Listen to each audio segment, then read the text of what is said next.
নমস্কাৰ কবিতাছ ক্ৰিয়েশ্যন চেনেলটোলৈ পুনৰবাৰ সকলোকে স্বাগতম জনাইছোঁ।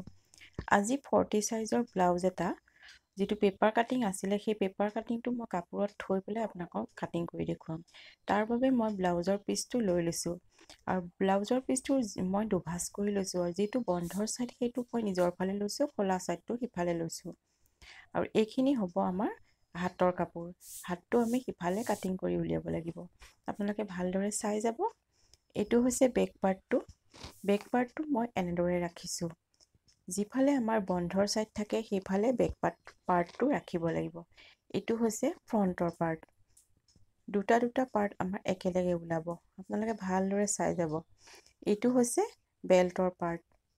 বেল্টডাল মই এইখিনিতে ৰাখিছোঁ আৰু এতিয়া মই ব্ৰাটো ৰাখিছোঁ। ব্ৰাটো অকণমান কুনিয়াকৈ ৰাখিব লাগিব। আৰু এইটো ব্ৰাটোৰ ছেকেণ্ড পাৰ্টটো। আমাৰ ফাৰ্মাটো ৰখা সম্পূৰ্ণ হৈ গৈছে। আপোনালোকে ভালদৰে চাই যাব।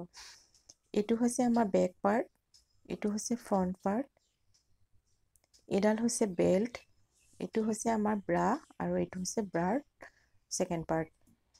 এনেদৰে যদি আপোনালোকে কাটিং কৰে ব্লাউজৰ পিচটো কিন্তু সৰু হ'লেও আপোনালোকে ধুনীয়াকৈ ব্লাউজটো কাটিং কৰি চিলাব পাৰিব। এতিয়া যেনেদৰে আছে তেনেদৰে আপোনালোকে ড্ৰয়িং কৰি ল'ব লাগিব।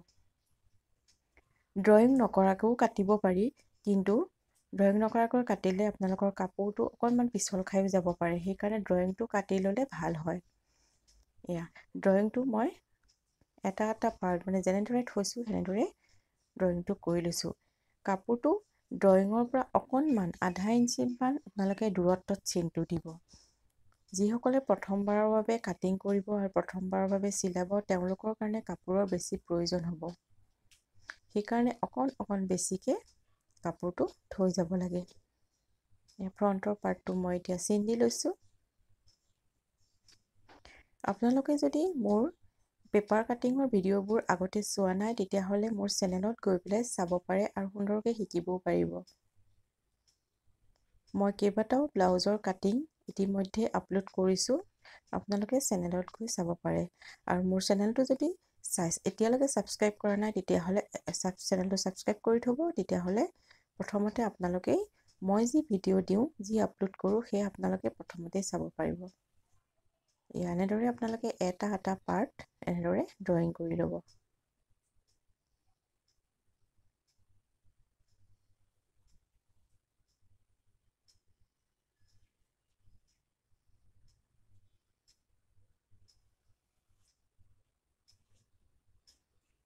আমাৰ ড্ৰয়িংটো কমপ্লিট হৈ গৈছে। এয়া দেখিছেনে? এতিয়া মই এটা পাৰ্ট এনেদৰে আঁতৰাই ৰাখিলোঁ। এয়া একেবাৰে সহজ। এয়া দেখিছেনে? এতিয়া যি ধৰণে আছে, যি ধৰণে আপোনালোকে চিনবোৰ দিছে সেই অনুযায়ী কাটি গ'লেই হ'ল।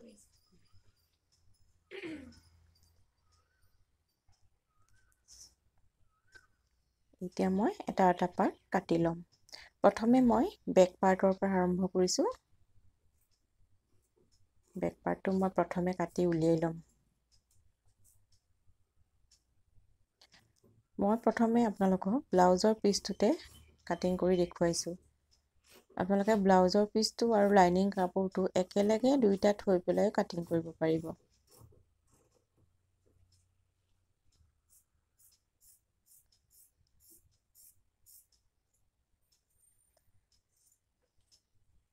সকলো ছাইজৰে অৰ্থাৎ 28ৰ পৰা 42 ছাইজলৈকে আপোনালোকক মই ব্লাউজৰ কাটিংবোৰ দি যাম। আপোনালোকে মনোযোগেৰে চাব।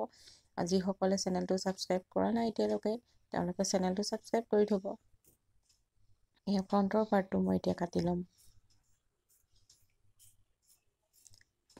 40 ছাইজৰ ব্লাউজৰ কাৰণে আমাক 90 চেণ্টিমিটাৰ কাপোৰ লাগে।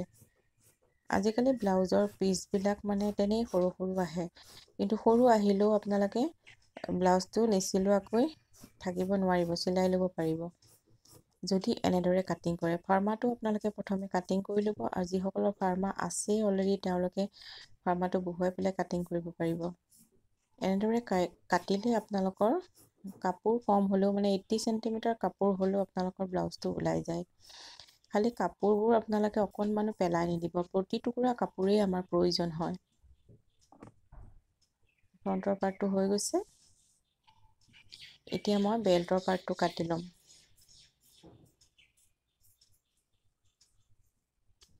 যিসকলে প্ৰথম শিকি আছে তেওঁলোকে অকণমান কাপোৰ বেছিকৈ থৈ যাব, যিহেতু চিলাওঁতে আমাৰ কাপোৰ বহুতখিনি সোমাই যায়। আৰু যিসকলেতো জানে তেওঁলোকেতো সঠিক মেজাৰমেণ্টতে চিলাব পাৰিব বা কাটিব পাৰিব। বেল্টৰ পাৰ্টটো আমাৰ হৈ গৈছে। এতিয়া মই ব্ৰাৰ তলৰ পাৰ্টটো কাটি ল'ম। এই ব্লাউজ কাটিংটো নেক্সট ভিডিঅ'টো মই ষ্টিচিঙৰ ভিডিঅ'ও দিম, আপোনালোকে চাব পাৰিব।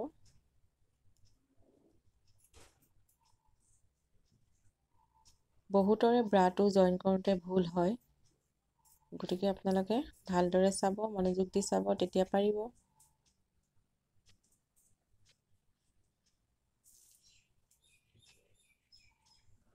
এতিয়া ব্ৰাটো মই কাটি লৈছোঁ।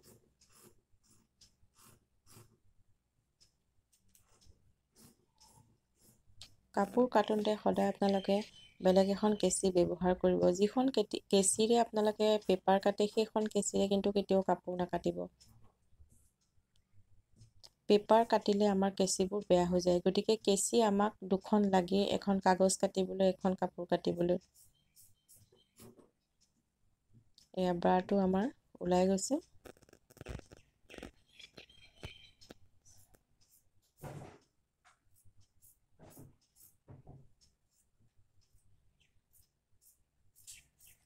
মই লাহে লাহে অনলাইন আৰু অফলাইন ক্লাছো আৰম্ভ কৰিম। যিসকলে শিকিম বুলি ভাবিছে, শিকাৰ আগ্ৰহী কাটিং ষ্টিচিং, তেওঁলোকে অনলাইন ক্লাছেই হওক বা অফলাইন ক্লাছেই হওক কৰিব পাৰিব। এতিয়া আমি হাতখন কাটিম। হাতখনৰ কাপোৰটো আপোনালোকে 4 ভাঁজকৈ ল'ব। দেখিছেনে? মই 4 ভাঁজকৈ লৈ লৈছোঁ। চাওক, এয়া 2 ভাঁজ হৈ আছে আৰু এভাঁজ কৰিলোঁ, 4 ভাঁজ হ'ল। এতিয়া হাতৰ যিটো কাটিং আছে সেই কাটিংটো ইয়াৰ ওপৰত মই থৈ ল'লোঁ। আৰু যেনেদৰে আছে সেনেদৰে মই চেইনটো দি ল'লোঁ।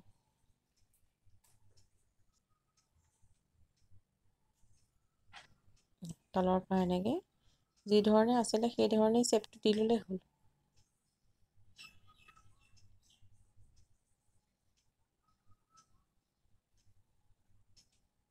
আৰু ইয়াতে মই 2 ইঞ্চি কাপোৰ বেছিকৈ ৰাখিছোঁ। মানে হাতৰ কাটিংটোত মই এক্সট্ৰা কাপোৰ ৰখা নাছিলোঁ, সেইকাৰণে কাপোৰটোত এতিয়া মই 2 ইঞ্চি ৰাখিছোঁ চিলনিত সোমাবৰ কাৰণে। সেইখিনি কাটি ল'লোঁ।